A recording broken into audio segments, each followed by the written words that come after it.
დავიწყოთ ბოლო ახალი ამბები ტრამპის გადაწყვეტილებით, რომელიც გულისხმობს იმას, რომ ნებისმიერი ქვეყანა, რომელიც ვაჭრობს ირანთან, ამერიკასთან ვაჭრობაში საბაჟო გადასახადის სახით დაუწესდება 25%-იანი ტარიფი.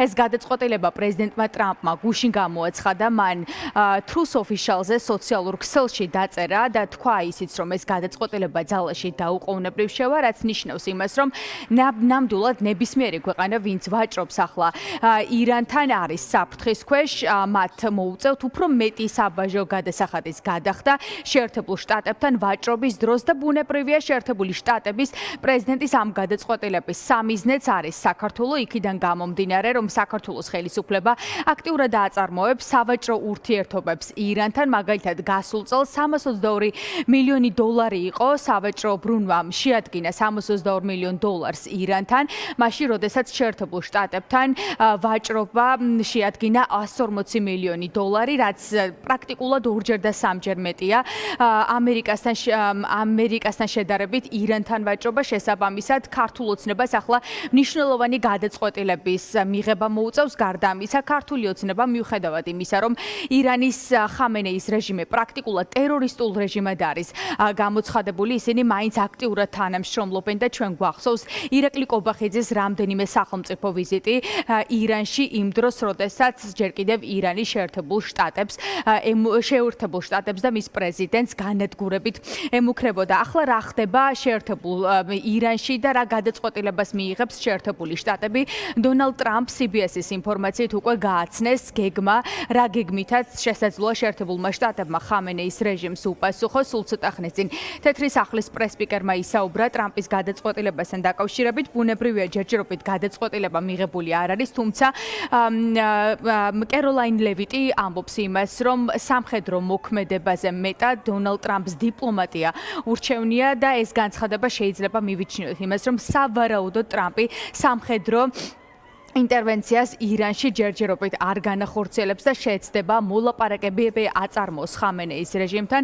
გუშინაც გახდა ცნობილი, რომ ირანის ხელისუფლება თავად იყო ინიციატორი ესაუბრა შეერთებულ შტატებთან ბირთვულ იარაღთან დაკავშირებით და ეს მოლაპარაკებები დიდი ალბათობით სამომავლოდ გაიმართება. Well, I think one thing President Trump is ფიქრობ, ერთ-ერთი რამ, რაც პრეზიდენტ ტრამპს ძალიან კარგად გამოსდის, არის ის, რომ ყველა შესაძლებლობას ძალაში ტოვებს და ავიაიერიშები შესაძლოა ერთ-ერთი იყოს იმ მრავალი ვარიანტიდან, რომელიც განიხილება. პრეზიდენტისთვის დიპლომატია ყოველთვის პირველი ვარიანტია. პრეზიდენტმა აჩვენა, რომ მას სამხედრო ძალის გამოყენების არ ეშინია და ეს ირანზე კარგად არავინ იცის. ამერიკამ ირანისგან გზავნილები მიიღო და დონალდ ტრამპი მათი შესწავლით დაინტერესებულია. ის, რასაც ირანის რეჟიმისგან საჯაროდ ისმენთ, განსხვავდება იმ გზავნილებისგან, რომელსაც ადმინისტრაცია კერძო კომუნიკაციით იღებს.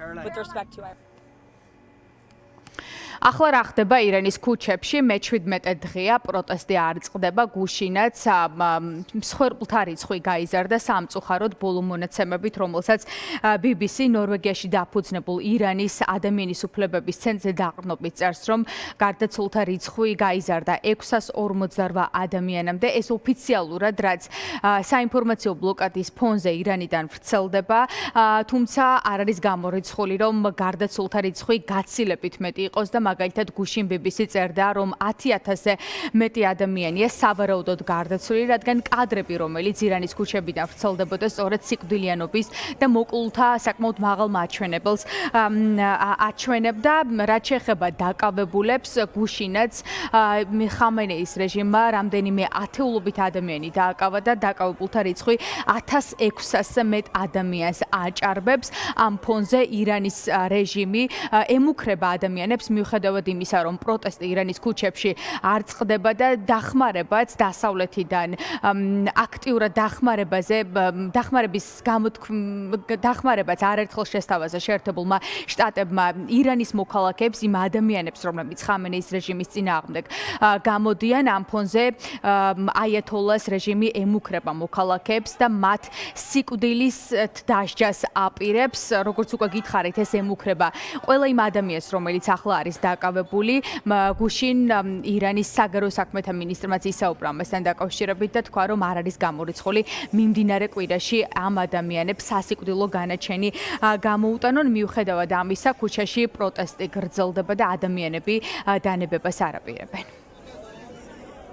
They know that this regime is on the verge of collapse. ხელისუფლების კონკრეტულ დონეზე მაღალ ჩინოსნებმა ასევე შეიარაღებულმა ძალებმა იციან, რომ რეჟიმი ჩამოშლის ზღვარზეა. ხამენეი 12 დღის განმავლობაში მიწისქვეშ ბუნკერში იმალება.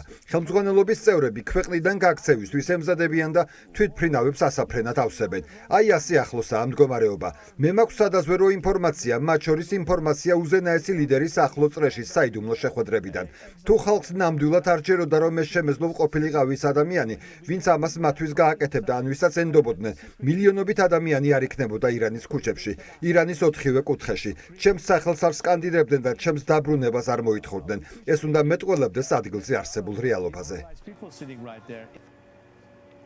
შეერთებულ შტატებში გაძევებული ირანის პრინცი რეზა ფეჰლევი ამბობს იმას, რომ ხამენეის რეჟიმი გასაქცევად ემზადება, მას შემდეგ რაც ირანში დაიწყო პროტესტი, რაც გამოიწვია ბუნებრივია ეკონომიკურმა სიღარიბემ და ეკონომიკურმა პრობლემებმა, ხამენეი იმყოფება ბუნკერში, მიწის ქვეშ და ასევე ხამენეის რეჟიმის წარმომადგენლებიც რეზა ფეჰლევის ინფორმაციით აპირებენ ქვეყნიდან გაქცევას, გაქცევისთვის ემზადებიან და როგორც თავად ამბობს, თვითმფრინავებს ფრენად ამზადებენ. ეს ინფორმაცია როგორც ჩანს ირანის ტახტის მემკვიდრეს და შეერთებულ შტატებში გაძევებულ პრინცს სპეცსამსახურებისგან აქვს, რომელსაც ის ირანიდან აქტიურად იღებს.